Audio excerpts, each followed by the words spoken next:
നമസ്തേ. ഇന്ന് തലസ്ഥാന നഗരിയായ അനന്തപുരിയിൽ ഈ റോഡ് സൈഡിൽ ഈ ആൾക്കാർ പ്ലക്കാർഡും പിടിച്ചുകൊണ്ട് നിൽക്കുന്നുണ്ട്. ഇതിൻ്റെ കാര്യം, ഈ ഫോട്ടോയിൽ കാണുന്ന യദു എന്ന് പറഞ്ഞ ഒരു പാവം ഡ്രൈവർ അദ്ദേഹത്തെ ജോലിയിൽ നിന്ന് മാറ്റി നിർത്തിയിട്ട് ഇന്നേക്ക് 90 ദിവസം, അതായത് 3 മാസം തികയാണ്. ആ മനുഷ്യന് ജോലിയില്ല. യദുവിൻ്റെ പേരിൽ കുറ്റപത്രം സമർപ്പിച്ച് FIR ഇട്ടിട്ടുണ്ട്. പക്ഷേ യദു കുറ്റവാളിയല്ല. അതേസമയം ബഹുമാനപ്പെട്ട ഈ തിരുവനന്തപുരത്തെ മേയർക്കും ബഹുമാനപ്പെട്ട MLAക്കുമെതിരെ കുറ്റപത്രം ഇട്ടിട്ടുണ്ട്. അവർ കുറ്റവാളിയല്ല, കുറ്റ ആരോപിതർ മാത്രമാണ്. അതുപോലെ തന്നെ യദുവും കുറ്റ ആരോപിതനാണ്. എന്നാൽ ഇന്ന് ബഹുമാനപ്പെട്ട MLAയും ബഹുമാനപ്പെട്ട മേയറും അവർ ജോലിയിൽ തുടരുന്നു. മാസാമാസം ശമ്പളം വാങ്ങിക്കുന്നു. ആ പണം കൊണ്ട് അവരുടെ കുടുംബം പുലർത്തുന്നു. എന്നാൽ ഈ പാവം ഡ്രൈവർ, ഈ വട്ടത്തിൽ പിടിക്കുന്ന സ്റ്റിയറിംഗ് വട്ടത്തിൽ പിടിക്കുന്ന ഈ ഡ്രൈവർ 3 മാസമായിട്ട് ജോലിയില്ല. അദ്ദേഹത്തിന് ശമ്പളമില്ല. അദ്ദേഹത്തിന്റെ കുടുംബം പട്ടിണിയാണ്. ഇപ്പോൾ ഒരു മകനുള്ള ആ കുട്ടിയുടെ കൈ വയ്യാതെ ഇരിക്കുകയാണ്. ഹോസ്പിറ്റലിൽ പോലും പോകാൻ കാശില്ലാണ്ടിരിക്കുകയാണ്. ഒരു കാര്യം ചോദിക്കട്ടെ, ഇന്ന് ഈ കേസുകൾ കോടതിയിൽ ചെന്ന് കോടതി അവിടുന്ന് ഉത്തരവെഴുതിയാൽ മാത്രമേ കുറ്റവാളിയാകുള്ളൂ. എന്നാൽ കുറ്റവാളി ആകുന്നതിന് മുമ്പ് തന്നെ കുറ്റം ആരോപിക്കപ്പെട്ടിട്ടുള്ള ഈ യദുവിന്റെ പേരിൽ ഇന്ന് ഇവിടുത്തെ ബഹുമാനപ്പെട്ട KSRTC വാഹന മന്ത്രിയും അതുപോലെ KSRTC ശിക്ഷ വിധിച്ചിരിക്കുകയാണ്. ഇത് പറ്റില്ലത്. യദു കുറ്റവാളിയല്ല, കുറ്റാരോപിതനാണ്. അങ്ങനെയുണ്ടെങ്കിൽ മേയറേയും ഇവിടുത്തെ ബഹുമാനപ്പെട്ട MLAയും പുറത്തു നിർത്തണം. അത് ചെയ്തിട്ടില്ല. അതുകൊണ്ട് ഇതൊരു അക്ഷന്തവ്യമായ തെറ്റാണ് ചെയ്തിരിക്കുന്നത്. ബഹുമാനപ്പെട്ട ട്രാൻസ്പോർട്ട് മന്ത്രി KB ഗണേഷ് കുമാർ അങ്ങയോട് ചോദ്യം ചോദിക്കുകയാണ്. അങ്ങ് ഭരണഘടനയെ തൊട്ട് സത്യപ്രതിജ്ഞ ചെയ്തിട്ടാണ് വന്നത്.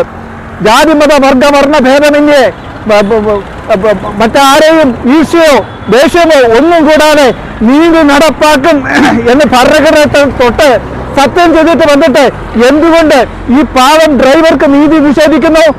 ആ ഡ്രൈവർക്ക് കുടുംബവും കുട്ടികളുമില്ലേ? എവിടുന്ന് ഭക്ഷണം കഴിക്കും?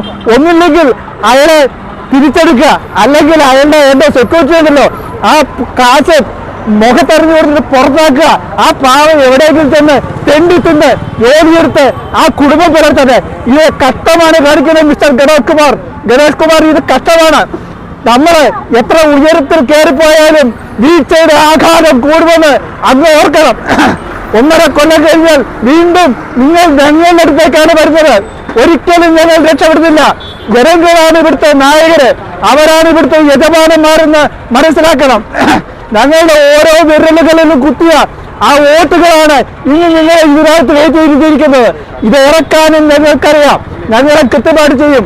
മനുഷ്യത്വപരമായിട്ട് മനുഷ്യന്റെ വയറ്റിന്റെ വേദന എന്താണെന്ന് മനസ്സിലാക്കിയിട്ട്, ജനരാഷ്ട്രീയം എന്താണെന്ന് മനസ്സിലാക്കിയിട്ട് ആ കൊച്ചുകുട്ടിക്ക് അന്നം കൊടുക്കണം മിസ്റ്റർ. ഇല്ലെങ്കിൽ നിങ്ങൾക്ക് നാണമുണ്ടോ അവിടെ ഇരിക്കാനായിട്ട്? ഇറങ്ങി പുറത്തു പോകണം. ജോലി ചെയ്യുവാണെങ്കിൽ അത് കൃത്യമായിട്ട് ചെയ്യണം. അത് പറ്റില്ലെങ്കിൽ ഇറങ്ങിപ്പോണം. ആ സ്ഥാനത്ത് മറ്റുള്ളവർ കയറി ഇരിക്കട്ടെ. ഇവിടെ മേയർക്കൊരു നീതി, ബഹുമാനപ്പെട്ട MLAക്കൊരു നീതി.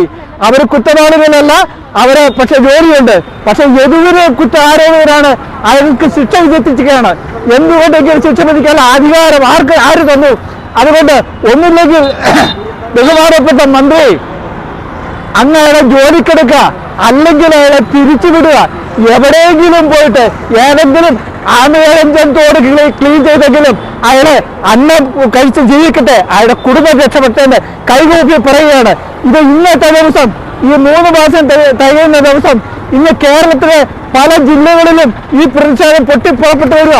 അവസാനം ഇത് നിയന്ത്രിക്കാൻ പറ്റാത്ത അവസ്ഥയിലേക്ക് പോകുമെന്ന് ബഹുമാനപ്പെട്ട ട്രാൻസ്പോർട്ട് വകുപ്പ് മന്ത്രി ഗണേഷ് കുമാറും KSRTCയും ഈ ഇരിക്കുന്ന പൊന്നുമന്ത്രിയാക്കന്മാരും ഓർക്കണമെന്ന് അപേക്ഷിച്ചുകൊണ്ട് നിർത്തുന്നു. നന്ദി, നമസ്തേ.